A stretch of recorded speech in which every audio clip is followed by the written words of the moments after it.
Hello everyone, मैं doctor ईशू चौहान आज आपसे बात करूंगी कि अक्सर हमें देखने को मिलता है कि अस्थमा के जो पेशेंट्स रहते हैं उनकी ये कंप्लेंट रहती है कि उनकी दिक्कत जो है वो रात के समय में बढ़ जाती है। दिन के टाइम में तो वो ठीक रहते हैं बट रात में उनके जो अस्थमा की प्रॉब्लम्स हैं वो एग्रवेट हो जाती है। तो इसके पीछे क्या रीजंस हैं उसके बारे में आज हम बात करेंगे। आज के टाइम पे हम देखते हैं कि अस्थमा के जो पेशेंट्स हैं उनका रेशियो बढ़ता ही जा रहा है, क्योंकि जिस तरह का पॉल्यूशन आज के टाइम पे हो चुका है, जिस तरह की लोगों की लाइफस्टाइल हो चुकी है, इस वजह से पेशेंट्स जो हैं एस्थमेटिक होते जा रहे हैं। इनफैक्ट ये हर एज ग्रुप के लोगों को अफेक्ट कर रहा है, सिर्फ बड़े ही नहीं बच्चे भी इससे अफेक्ट हो रहे हैं। इवन मेरे यहाँ जो पेशेंट्स भी आते हैं ओपीडी विजिट करने, तो उसमें लगभग 4 से 8 साल की उम्र के बच्चे भी हैं जो अस्थमा और ब्रोंकाइटिस जैसी समस्या से सफ़र कर रहे हैं। तो ऐसे में जो ये पेशेंट्स हैं उनका यही क्वेश्चन रहता है मुझसे कि मैम हमारी दिक्कत सिर्फ रात में ही क्यों बढ़ रही है अस्थमा की।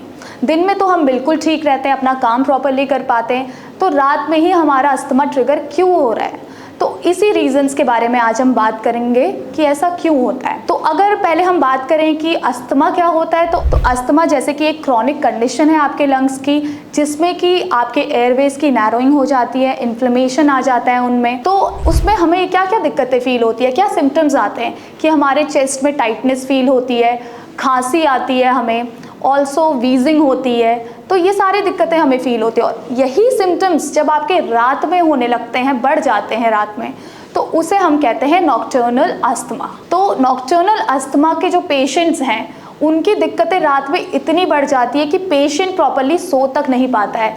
वो रात में अपनी नींद से उठ जाता है, उठ के पेशेंट बैठ जाएगा। इस वजह से अगले दिन पेशेंट जो है वो बहुत थका हुआ महसूस करता है, स्लगिश फील करता है। इसके साथ ही क्योंकि प्रॉपर नींद बहुत ज़रूरी है किसी की भी मेंटल हेल्थ और फिजिकल हेल्थ के लिए, ऐसे में अस्थमा के जो पेशेंट्स होते हैं उनका अस्थमा रात में ट्रिगर हो जाता है, दिक्कतें रात में बढ़ जाती हैं, तो उनकी स्लीप प्रॉपर नहीं हो पाती है, उनके लिए बहुत डिफ़िकल्ट हो जाता है प्रॉपर नींद लेना। तो क्या रीज़न्स हैं उसके बारे में अब हम बात करते हैं, जिसमें से नंबर फर्स्ट इसका जो रीज़न हो सकता है वो है आपकी स्लीपिंग पोजीशन। तो होता क्या है कि जब आप सोते हैं उस टाइम पे आपकी जो मसल्स हैं वो रिलैक्स स्टेट में होती है और इस वजह से आपकी जो एयरवेज हैं उसमें नैरोइंग हो जाती है और आपका जो लंग्स है उसमें वो रिस्ट्रिक्टेड हो जाता है। तो इस वजह से होता क्या है कि आप जब लेटी हुई पोजीशन में रहते हैं तो जो म्यूकस होता है वो आपके एयरवेज में चला जाता है, जिस वजह से रात के टाइम आपके अस्थमा के जो सिम्टम्स हैं वो और ज़्यादा बिगड़ जाते हैं। सेकेंड जो रीज़न है इसका आपका वो है आपका एक्सपोजर टू एलर्जेंस। क्योंकि आप पूरे दिन में अलग अलग एलर्जेंस के एक्सपोजर में आते हैं, तो ये एलर्जेंस क्या करते हैं, बिल्डअप हो जाते हैं और इवनिंग आने तक ये क्या होता है आपकी बॉडी में इस वजह से दिक्कतें फील होने लग जाती हैं। तो होता क्या है कि इसके अलावा बहुत इम्पॉर्टेंट है कि आप किस एनवायरनमेंट में, कैसे एनवायरनमेंट में आप सो रहे हैं उसका ध्यान रखना बहुत ज़रूरी है। कई बार होता है कि आपकी जो बेडिंग होती है उसमें डस्ट माइट्स होते हैं। ऑल्सो कुछ पेशेंट्स जो हैं वो अपना बेड शेयर करते हैं फरी पेट्स के साथ, जैसे कि डॉग्स हो गया, कैट्स हो गए, इनके साथ वो अपना बेड शेयर करते हैं। इस वजह से भी आपके अस्थमा के सिम्टम्स ट्रिगर हो जाते हैं रात में। इसके अलावा क्या होता है कि कुछ पेशेंट्स में एलर्जिक राइनाइटिस की दिक्कत होती है, तो उनमें अगर पॉलन या फिर कोई और भी एलर्जन अगर उनके कपड़ों में रह जाता है, उनकी बेडिंग में रह जाता है, इस वजह से भी नॉक्टर्नल अस्थमा जो है वो ट्रिगर हो जाता है और ऐसे में उस सिचुएशन को कंट्रोल करना काफ़ी मुश्किल हो जाता है। नेक्स्ट जो इसका रीज़न रहता है वो है आपकी कोल्ड एयर। इवनिंग आते आते हम देखते हैं कि टेम्परेचर जो है वो ड्रॉप डाउन कर जाता है और जो कोल्ड एयर रहती है वो काफ़ी ड्राई होती है।